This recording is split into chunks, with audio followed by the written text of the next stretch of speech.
InsyaAllah kita buka majlis dengan kitab Fatihah. A'udzubillahi minasyaitonir rajim. Bismillahirrahmanirrahim.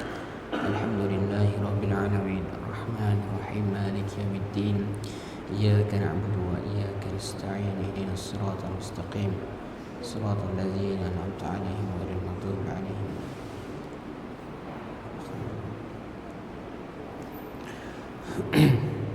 Innal hamdalillah wassalatu wassalamu ala rasulillah wa ala alihi wa mawalah. Nahmaduhu wa nasta'inuhu wa nastaghfiruh wa na'udzu billahi min shururi anfusina min sayyiati a'malina. Man yahdihillahu fala mudilla lahu wa man yudlil fala hadiya lahu. Wa nashhadu an la ilaha illallah wa ashhadu anna Muhammadan 'abduhu wa rasuluh. Rabbi shrah li sadri wa yassir li amri wa hlul 'uqdatam min lisani yafqahu qawli. Rabbi zidni 'ilman warzuqna fahman ya karim. Alhamdulillah, pertamanya marilah sama-sama kita memanjatkan kesyukuran kepada Allah Subhanahu wa taala di atas berbagai nikmat yang Allah Subhanahu wa taala berikan. Selawat dan salam atas junjungan Nabi Muhammad sallallahu alaihi wasallam, junjungan kita, ikutan kita, idola kita. Jadi insya-Allah puan yang dirahmati Allah, kita kembali pada malam yang berbahagia ini. Bersama-sama kita akan kaji mentadabburi ayat-ayat Al-Quran, ayat-ayat Allah Subhanahu wa taala. Rasulullah sallallahu alaihi wasallam pernah bersabda, khairukum man ta'allama al-Quran wa 'allamahu. Kata Rasul, sebaik-baik kalian, sebaik-baik manusia, sebaik-baik kalian adalah, kata Rasul, man ta'allama al-Quran wa 'allamahu, adalah mereka yang belajar Al-Quran, belajar Al-Quran dan mengajarkannya. Itulah sebaik-baik manusia, sebaik-baik manusia, kata Rasulullah SAW. Sebaik-baik di antara kalian. Dan kita nak menjadi manusia yang baik, jadi manusia yang terbaik di dalam pandangan Allah Subhanahu wa taala, maka dekatlah dengan Al-Quran, maka pelajarilah Al-Quran, ajarkanlah Al-Quran. Dengan Al-Quran yang mulia tadi, kita dekat dengan Al-Quran yang mulia, kemuliaan Al-Quran tadi terpengaruh kepada orang yang dekat dengan Al-Quran. Jadi Allah Subhanahu wa taala turut memuliakan, mengangkat darjat orang-orang yang rapat dekat dengan Al-Quran, ingin belajar Al-Quran, ingin mentadabburi Al-Quran. Jadi insya-Allah mudah-mudahan kita termasuk dalam golongan yang Rasulullah sallallahu alaihi wasallam sabdakan. InsyaAllah tuan-tuan dan rahmati Allah, kita masih dalam surah Al-Haqqah. Surah Al-Haqqah, pertemuan kedua surah Al-Haqqah. Minggu yang lalu kita selesai bab pertama dalam surah Al-Haqqah, yang mana kita review sedikit. Dalam minggu yang lalu kita telah terangkan tentang surah Al-Haqqah. Kenapa namanya Al-Haqqah, kenapa nama hari kiamat dinamakan dengan Al-Haqqah. Maksudnya bahawa itulah kejadian yang hak, yang pasti terjadi, yang pasti akan terjadi, dan kejadian itu akan memunculkan, memperlihatkan kebenaran apa yang Allah Subhanahu wa taala janjikan, apa yang Allah Subhanahu wa taala sebutkan. Itulah di hari kiamat, Al-Haqqah, hari yang penuh kegentingan, hari yang ditakut-takutkan, hari yang mencemaskan. Kemudian Allah Subhanahu wa taala menggambarkan bagaimana kesudahan kaum-kaum terdahulu yang tidak beriman kepada hari kiamat. Sebelum Allah Subhanahu wa taala menceritakan kegentingan hari kiamat, Allah Subhanahu wa taala terlebih dahulu ceritakan bagaimana kesudahan kaum-kaum terdahulu yang mereka ini mendustakan hari kiamat, yang mereka ini tidak beriman dengan hari akhirat, tidak beriman dengan rasul-rasul yang diutuskan kepada mereka, tidak beriman dengan peringatan hari akhirat yang diingatkan kepada mereka. Akhirnya Allah Subhanahu wa taala menimpakan kepada mereka azab. Kaum 'Ad, kaum Thamud, kaum Nabi Nuh, kaum Nabi Musa alaihi salam, kaum Nabi Lut. Ada 5 kaum yang Allah Subhanahu wa taala sebut di awal surah Al-Haqqah, yang mana kelima-lima kaum ini dibinasakan oleh Allah Subhanahu wa taala kerana mereka semua tidak beriman dengan hari kiamat, tidak beriman dengan hari pembalasan. Bagaimana kaum 'Ad yang dibinasakan dengan dibinasakan dengan suara yang sangat dahsyat. Suara, ada yang mengatakan suara guntur, suara kilat dan sebagainya. Kaum Samud yang dibinasakan dengan angin taufan yang sangat dingin selama 7 hari 8 malam. Disebutkan. Kemudian kaum Nabi Musa alaihi salam, kaum Fir'aun yang dibinasakan oleh Allah Subhanahu wa taala, ditenggelamkan di Laut Merah. Kemudian kaum Nabi Nuh yang ditenggelamkan oleh air juga, banjir besar. Kaum Nabi Lut yang ditenggelami oleh yang dimakan bumi, dijungkir balikkan oleh daratan. Itu sebab-sebab akhirnya, sebab akibat kerana mereka tidak beriman kepada hari kiamat. Jadi pemandangan yang sangat menakutkan. Allah Subhanahu wa taala menggambarkan satu pemandangan yang sangat menakutkan. Seperti mana kata Syed Qutb tentang surah Al-Haqqah ini. Surah ini daripada awal surah sehingga akhir surah menggambarkan satu gambaran yang sangat menakutkan, satu gambaran yang sangat menggentingkan, yang sangat dahsyat, yang sangat serius. Di awal surah kita lihat pemandangan yang sangat menakutkan, bagaimana kesudahan mereka tadi yang tidak beriman terhadap rasul mereka. Di akhir kisah itu Allah sebut semua ini sebagai tazkirah, sebagai peringatan buat kamu. Semua ini dijadikan, peristiwa ini dijadikan satu tazkirah, peringatan bagi kamu, agar kamu memperlihatkan mereka, agar kamu melihat peristiwa mereka, agar kamu mengambil pelajaran bagaimana keadaan mereka, bagaimana keadaan kamu. Sekiranya kamu juga yang mendengar ayat ini, yang ketika ayat ini turun kepada kaum kafir Quraisy, maksudnya memberi peringatan kepada kamu, pada mereka bahawa kamu yang ingin mendustakan hari kiamat ini, jaga, siap. Kerana kaum-kaum terdahulu kami telah tunjuk bagaimana Allah hancurkan.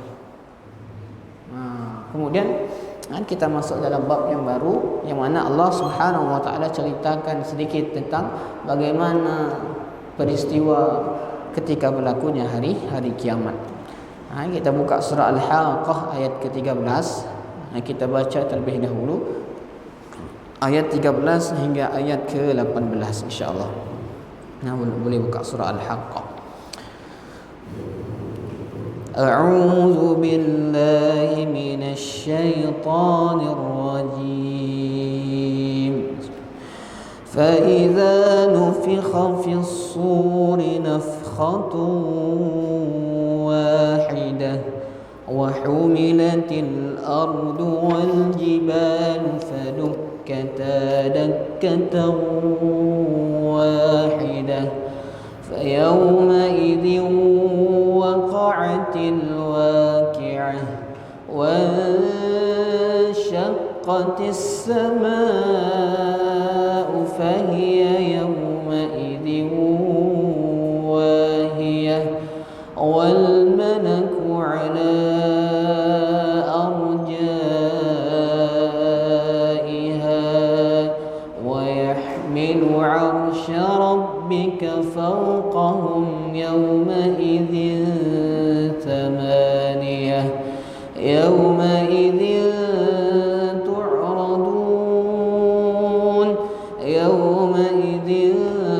تعرضون لا تخفى منكم خافية صدق الله العظيم. فإذا نفخ في الصور نفخة واحدة, maka apabila sangkakala ditiup sekali tiup dan diangkatlah bumi dan gunung-gunung, lalu dibenturkan keduanya sekali benturan, maka pada hari itu terjadilah hari kiamat dan terbelahlah langit, kerana pada hari itu langit menjadi rapuh dan para malaikat berada di berbagai penjuru langit. Pada hari itu 8 malaikat menjunjung arash singgasana Tuhan di atas kepala mereka. Pada hari itu kamu dihadapkan kepada Tuhanmu, tidak ada sesuatu pun dari kamu yang tersembunyi bagi Allah Subhanahu wa taala.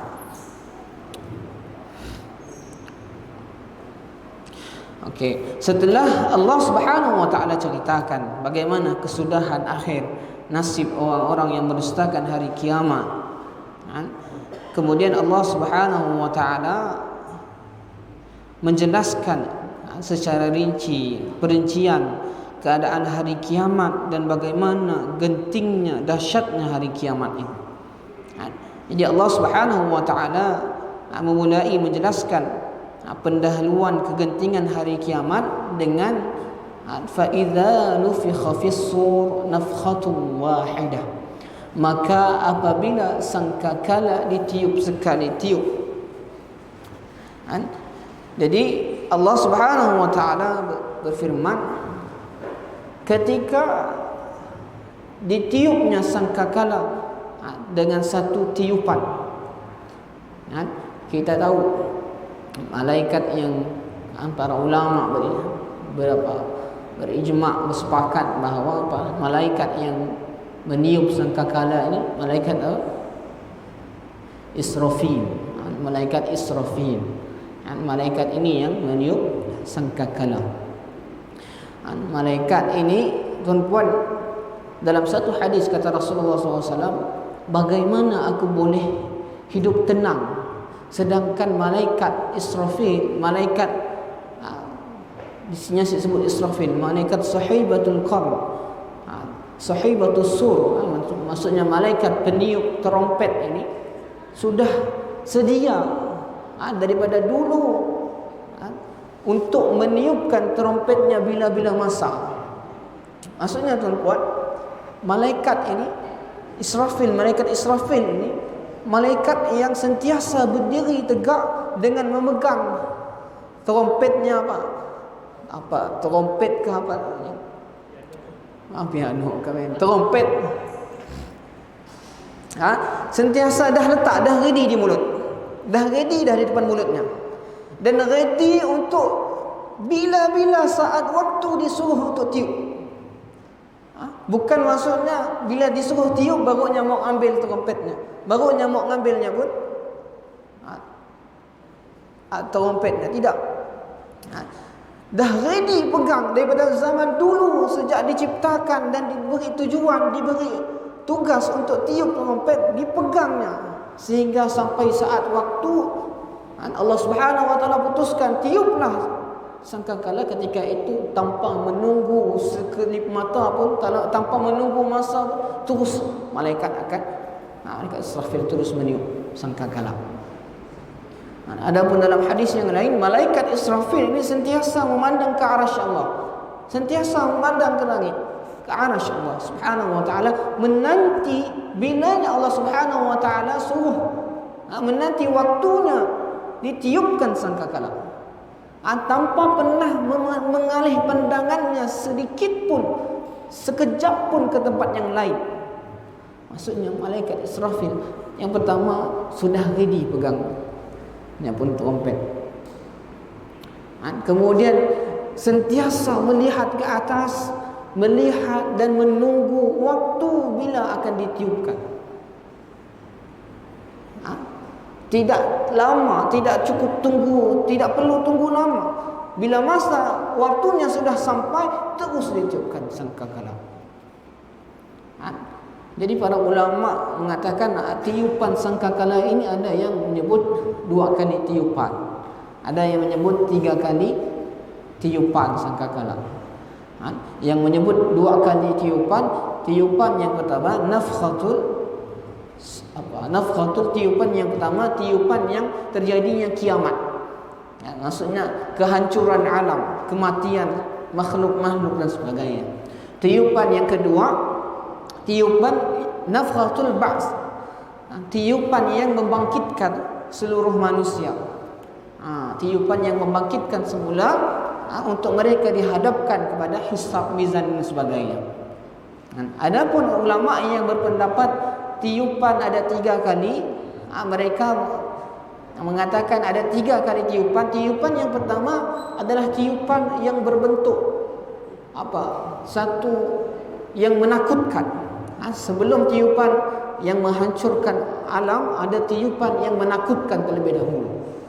Ada mukaddimah dalam tiupan sebelum ada tiupan yang kedua yang menghancurkan alam tadi.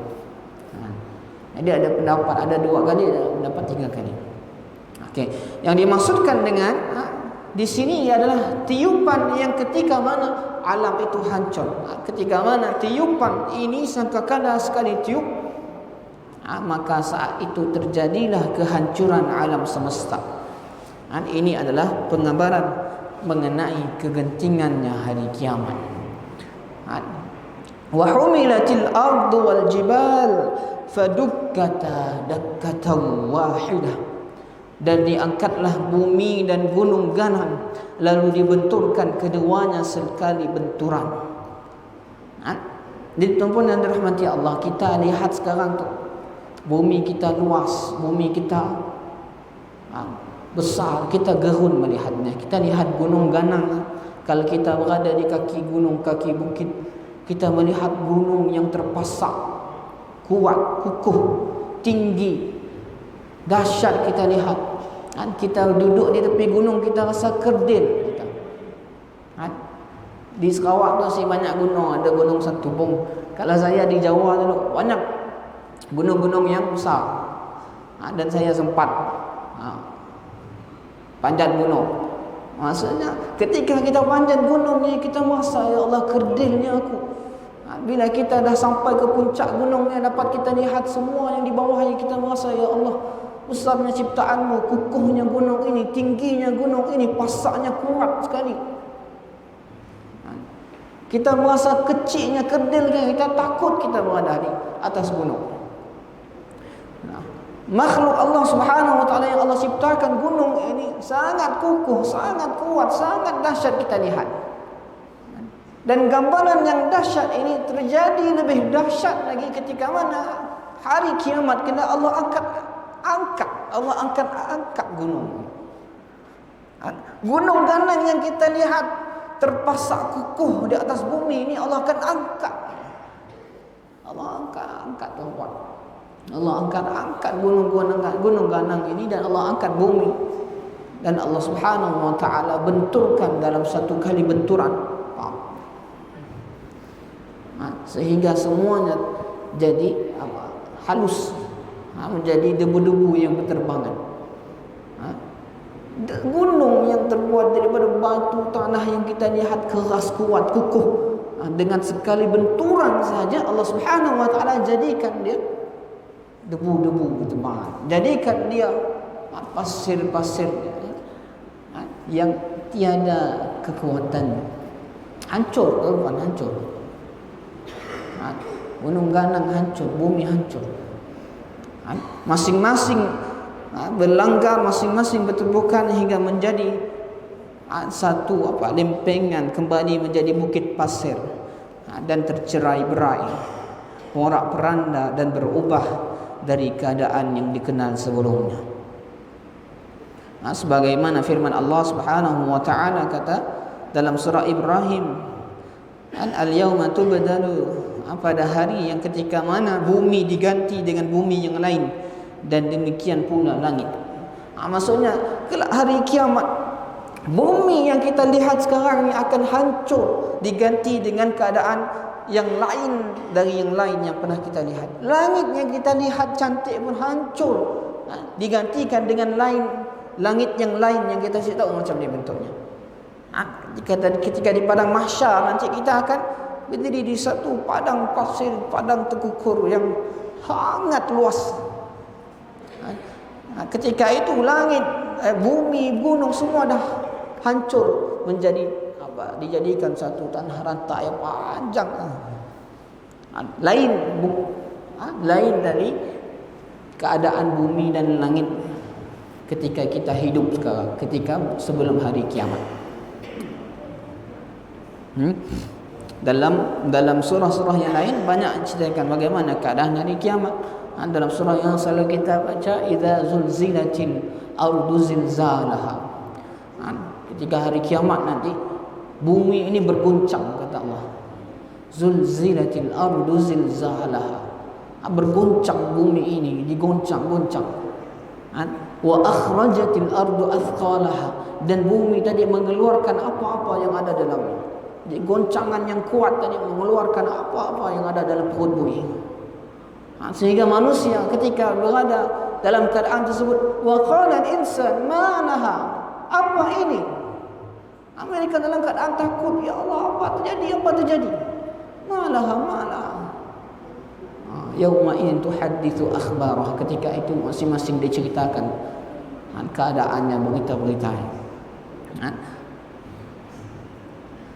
Fa yauma idzin waqa'atil waqi'ah, maka pada hari itu terjadilah hari kiamat. Surah ayat ke-15. Pada hari itu terjadilah hari kiamat. Artinya pada hari itu terjadilah kiamat, terjadilah kejadian yang besar, yaitu hari kiamat itu. Kemudian Allah Subhanahu wa taala berfirman, "Wan syaqqatis samaa fahiya yawma idzin wahiyah." Dan terbelahlah langit, kerana pada hari itu langit menjadi rapuh. Tadi bumi, tuan-tuan, bumi gunung ganang yang kita pijak di atasnya hancur, tuan-tuan. Bukan hanya di bawah kaki yang kita pijak aja hancur, tuan-tuan. Langit yang kita lihat di atas pun hancur, tuan-tuan. Dia hancurkan juga, dikecai, hancur berkecainya. Tadi Allah sebut bumi, sekarang Allah sebut langit. Langit terbelahlah langit, wan syaqqatis sama. Langit retak. Kemudian langit pada hari itu menjadi lemah, tidak berisi. Tidak terjalin antara bahagian-bahagiannya setelah sebelumnya kuat dan kokoh bangunannya. Maksudnya sendi-sendi langit tadi yang mempersatukan langit, yang memperkuatkan langit, semuanya dah terputus menjadi langit ini lemah. Lemah. Kita lihat langit sekarang ini kokoh, tuan-tuan. Kita lihat, maksudnya langit ini macam ni kita nak ada. Tidak pernah ada tiba-tiba ada bolong, ada kosong ke apa. Cantiknya ciptaan Allah langit ini, tuan-tuan. Walaupun kita dengar tidak ada tiang, sebenarnya ada sendi-sendi yang menahan langit ini. Yang menahan langit ini tetap berdiri. Tetapi kelak pada hari kiamat semua ini sendi-sendinya akan menjadi lemah, sehingga langit tadi akan retak dan akan hancur ke bawah. Kemudian Allah Subhanahu wa taala sebut wal malaku ala arjaiha, dan para malaikat berada di berbagai penjuru langit. Bukan sahaja manusia, tuan-puan, yang berlari ketika hari kiamat, malaikat pun sama, tuan-puan. Malaikat tadi, tempat tinggal malaikat di mana, tuan-tuan? Di langit. Ketika langit retak, ketika langit hancur, malaikat lari pergi ke penjuru-penjuru langit. Maksudnya ketika satu bangunan yang hancur, satu struktur, kita lihat kalau gempa bumi, contoh bangunan gempa bumi, orang akan lari pergi sini. Manusia akan lari pergi ke bucu-bucu, penjuru-penjuru bangunan tersebut. Dia akan lari pergi tiang-tiang, pergi ke penjuru, sebab kawasan ni lah yang paling kokoh. Kawasan ni lah mungkin tidak akan ada runtuhan. Dia akan pergi ke penjuru-penjuru. Nah, begitu juga malaikat, ketika mana langit retak, langit nak runtuh, malaikat pergi ke penjuru-penjuru. Wal malaku ala arjaiha wa yahmilu 'arsya rabbika fawqahum yawma idzin samaniyah. Pada hari itu ada 8 malaikat yang menjunjung arasy singgah sana Tuhanmu di atas kepala mereka. Jadi para malaikat di sisi-sisi langit dan pinggir-pinggirnya siap sedia untuk melaksanakan apa yang diperintahkan Allah kepada mereka. Kemudian ada 8 malaikat yang tetap berada di langit menjunjung di atas kepalanya arasy Tuhanmu. Ada yang mengatakan 8 baris malaikat, mengatakan 8 malaikat. Ini yang tidak kita tahu, yang tidak kita ketahui jumlahnya. Jadi menjunjung arash ini adalah satu yang susah untuk kita maknakan. Maksudnya mungkin apa? Tidak boleh kita nak artikan sebarang. Jadi ketika itu kita bayangkan bumi pun dah hancur, langit pun dah retak, langit pun nak runtuh. Malaikat dah tidak tempat lagi. Kalau dalam surah Al-Qiyamah yang disebut la uqsimu biyawm qiyamah wa la uqsimu bin nafsil lawwamah ayahsabu al-insanu an lan najma'a idhamah bala qadirin ala an nusawwiya banana bal yuridu al-insanu yafjura al-insanu fa idza bariqa al-basar wa khasafa al-qamar wa jumi'a asy-syamsu wal-qamar fa idza bariqa al-basar dalam surah Al-Qiyamah bila mana terbelalaknya biji mata. Ketikanya hari kiamat terjadi, terbelalak biji mata manusia. Maksudnya mereka melihat kejadian yang sangat dahsyat, sangat takut sehingga terbelalak biji matanya, kata Al-Quran.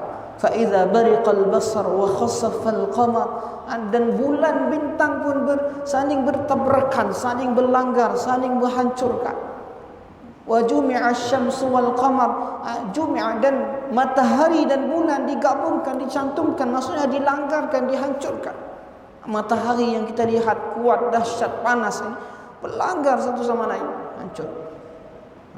Wa jumi'a asy-syamsu wal qamar yaqulu al-insanu yawma idzin aina al-mafar. Ketika itu manusia yang melihat kejadian itu, aina al-mafar, di mana tempat aku nak berlari? Mana tempat aku nak berlari hari kiamat? Aina al-mafar? Kalla la wazar. La wazar, tidak ada tempat untuk kamu lari.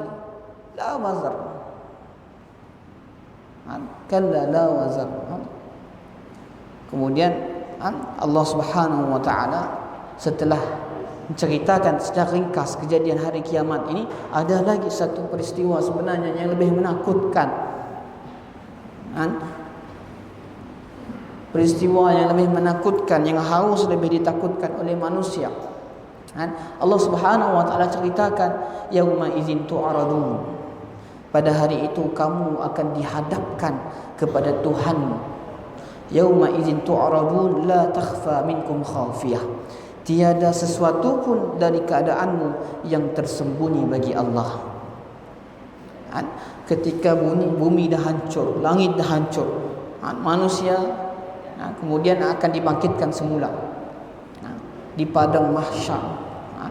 Kemudian ketika itulah manusia akan yauma idzin tu'radun, akan dihadapkan kepada Allah Subhanahu wa taala. Kita tuan-tuan satu seorang akan dihadapkan dengan Allah Subhanahu wa taala. Ketika itu seorang-seorang kita akan dihadapkan dengan Allah Subhanahu wa taala. La takhfa minkum khafiyah, kata Allah, tidak ada sesuatu pun dari keadaanmu yang tersembunyi bagi Allah Subhanahu wa taala. Pada hari itu para hamba dihisapkan oleh Allah Subhanahu wa taala untuk dihisap. Bagi Allah tidak ada sesuatu yang samar akan keadaan kalian, ucapan, perbuatan dan perkara kalian. Semuanya terlihat kepada hari itu. Kalian dihadapkan pada zat yang sama sekali tidak ada yang samar baginya, supaya kegembiraan orang-orang mukmin menjadi sempurna, keburukan orang-orang yang berdosa menjadi besar. Tu'radun adalah ibarat untuk penghisaban dan pertanggungjawaban. Diserupakan dengan tentera yang dihadapkan pada sultan untuk diketahui keadaan-keadaannya. Jadi Allah Subhanahu wa taala menggambarkan gambaran yang menakutkan itu. Bukan kerana dia duduk di singgasana, tetapi di sini ada hardikan yang dahsyat, ancaman dan penakutan yang kuat, serta penggambaran tentang bahaya hisab yang sulit tadi.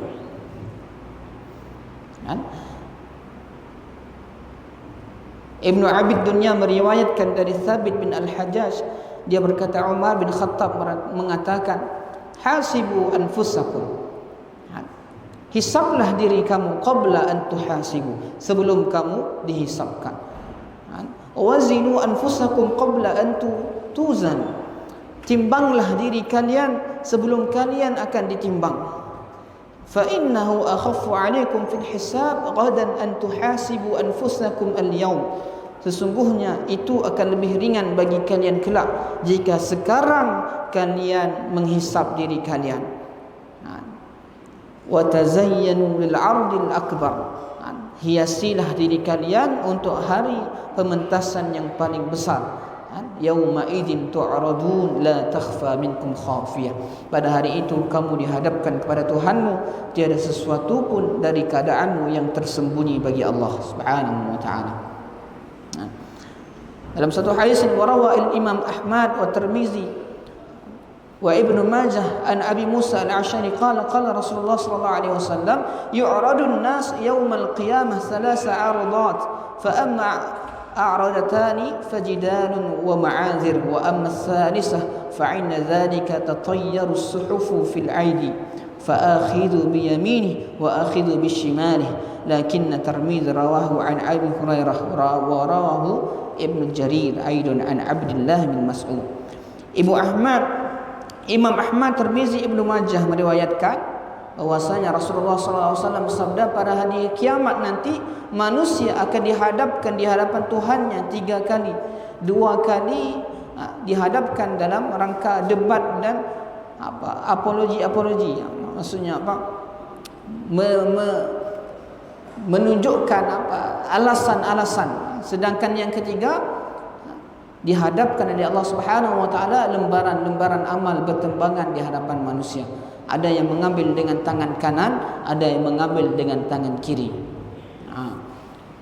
Jadi tuan-tuan, nanti di akhirat kronologinya tadi, setelah kita semua terjadi hari kiamat, bumi hancur, dijadikannya padang mahsyar, kemudian kita dibangkitkan, dikumpulkan di padang mahsyar dalam keadaan yang sangat menakutkan, dalam peristiwa yang sangat menggerunkan. Di padang mahsyar tadi kita seorang-seorang yauma idzin tu'radu, seorang-seorang kita dihadapkan dengan Allah Subhanahu wa taala.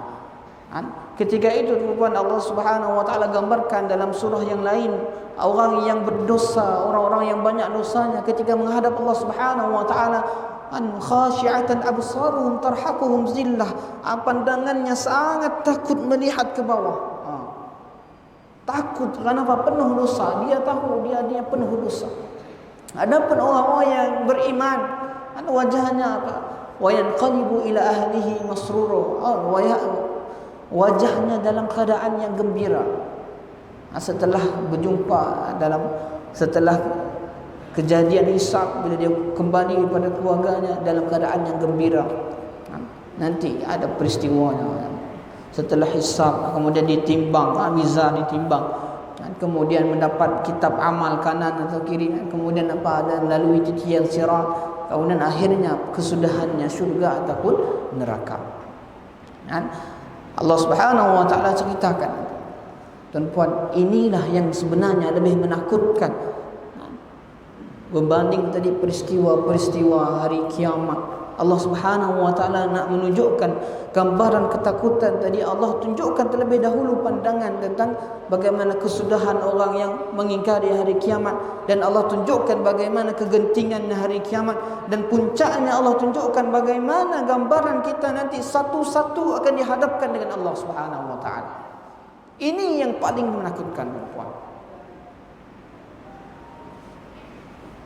Kalau kita hamba orang-orang yang beriman, kita ada banyak bekalan, ia menjadi satu peristiwa yang penuh kegembiraan, berjumpa dengan Allah. Kemudian kita dapat kitab amal daripada sebelah kanan. Dalam ayat seterusnya, kalau orang yang mendapat kitab daripada sebelah kanan, dia akan sebut, ha umqra'u kitabiyah. Dia akan tunjuk kepada orang ramai, ini dia kitabku, silakan lihat. Maksudnya dia gembira sangat mendapat kitab dari sebelah kanan. Adapun orang yang dapat kitab dari sebelah kirinya, ya laitaha kanatil qadiyah, alangkah bagusnya kalau benda hari itu terjadi. Alangkah bagusnya kalau aku mati terus saja. Alangkah bagusnya kalau diriku dimatikan oleh Allah Subhanahu wa taala, tidak sanggup untuknya terima daripada tangan kirinya. Inilah peristiwa yang paling menakutkan dibandingkan dengan peristiwa hari kiamat tadi. Allah Subhanahu wa taala telah menceritakan nanti kejadian ini hari kiamat nanti. Nah, ini bukanlah penunjukan amal perbuatan yang dengannya boleh diketahui apa yang sebelumnya belum diketahui, akan tetapi maknanya adalah penghitungan dan penetapan amal mereka untuk pembalasan. Bagi Allah Subhanahu wa taala keadaan mereka tidak samar sama sekali. Allah Subhanahu wa taala mengetahui segala sesuatu daripada amal mereka. Masing-masing dari kata memikul dan penunjukan amal. Maksudnya ketika itu ditunjukkan setiap amal-amal manusia. Kita pernah dengar kelak di padang mahsyar ketika kita dihadapkan oleh Allah Subhanahu wa taala, ditunjukkan amal kita selama mana kita hidup, ditunjukkan amal kita sekian. Kemudian manusia yang lain melihat, manusia yang lain, orang-orang yang ada di padang mahsyar masing-masing melihat. Ketika itu kita dah tidak ada rasa lagi malu ke apa. Semua masing-masing fikir dengan diri sendiri saja. Nafsi, diriku, jiwaku. Tidak lalailah dengan kesalahan orang lain, tidak lalailah dengan ketika itu kita dalam keadaan telanjang, tidak lalailah semua. Yang kita takut diriku, masing-masing sibuk dengan diri masing-masing. Dahsyat. Ketika itu masing-masing takut dengan keadaan diri masing-masing. Dahsyat peristiwa itu. Ketika di padang mahsyar. Makanya di padang mahsyar itu manusia berdiri sangat lama tuan. Ada yang menyebut 50,000 tahun dalam surah dalam surah Al-Qiyamah ataupun surah apa. Yang mana nanti akan di padang mahsyar lamanya, ada yang sebut 50 tahun tuan. Berdiri tuan. Lamanya berdiri di padang mahsyar berdiri. Akhirnya kelak ketika mahsyar kemudian ditimbang amalnya, setelah itu baru bila mereka dikumpulkan bersama keluarga-keluarga mereka, ketika itu baru diberi minuman daripada telaga Al-Kausar yang menghilangkan lapar dahaga mereka selama mereka berdiri menunggu di padang mahsyar tadi. Kesiksaannya semua hilang. Bagaimana macam-macam keadaan orang yang di padang mahsyar. Kita tahu ada yang sengsara, ada yang sejahtera, ada yang dinaungi.